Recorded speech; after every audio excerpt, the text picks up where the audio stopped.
যে যাকে ইচ্ছা তাকে ধরে আনতে হবে, কেউ আওয়ামী লীগের হলেই নিয়ে আসতে হবে, ছাত্রলীগের হলেই আনতে হবে।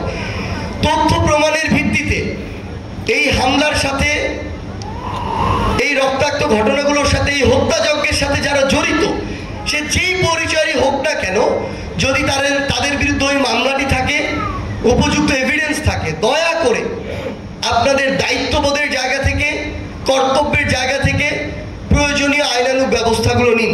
বৈষম্য বিরোধী ছাত্র আন্দোলনের অন্যতম সমন্বয়ক, জুলাই শহীদ স্মৃতি ফাউন্ডেশনের সাধারণ সম্পাদক সার্জিস আলম বলেছেন, কাউকে বিনা কারণে গ্রেপ্তার করা যাবে না। সুনির্দিষ্ট প্রমাণের ভিত্তিতে আন্দোলনে হত্যাকাণ্ডের সঙ্গে জড়িতদের দ্রুত গ্রেপ্তার করতে হবে। শুক্রবার খুলনা শিল্পকলা একাডেমিতে জুলাই শহীদ স্মৃতি ফাউন্ডেশনের পক্ষ থেকে খুলনা বিভাগে আন্দোলনে নিহতদের আর্থিক সহায়তা প্রদান অনুষ্ঠানে তিনি এসব কথা বলেন।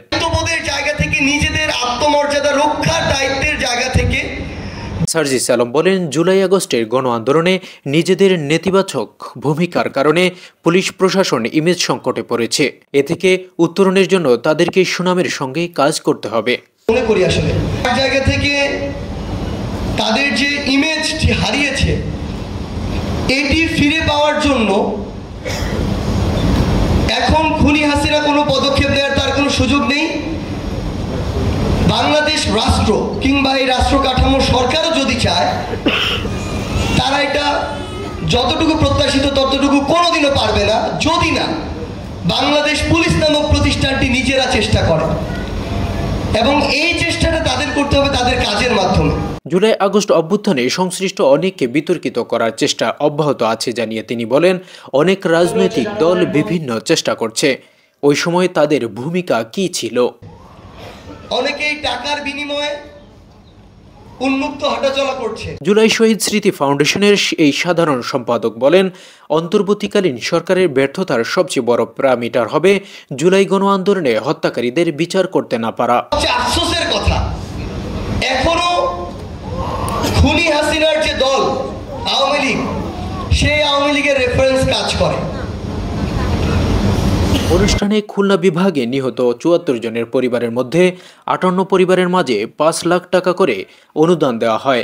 এ সময় খুলনা বিভাগীয় ও জেলা প্রশাসনের কর্মকর্তা সহ জুলাই স্মৃতি ফাউন্ডেশনের নেতারা উপস্থিত ছিলেন। এই প্রতিষ্ঠানটির সাথে পুরো বাংলাদেশে যারা রয়েছেন তাদের প্রতি যে দিন শেষে আসলে কেউ যদি আপনাদের শপথের সাথে বিশ্বাসঘাতকতা করে ওই পোশাকের যে মর্যাদা সেটা ক্ষুণ্ণ করে আপনাদের উপরে কোনো নির্দেশ চাপিয়ে দেয়, যেটা দেশের এবং দেশের মানুষের স্বার্থের পরিপন্থী, দয়া করে প্রতিষ্ঠানের একজন হিসেবে, প্রতিষ্ঠানের রিপ্রেজেন্টেটিভ হিসেবে ওই গার্ডস নিয়ে, বোল্ডনেস নিয়ে এই কথাটুকু বলবেন বা এই দায়িত্বটুকু দেখাবেন যে এটি আমরা করতে পারি না।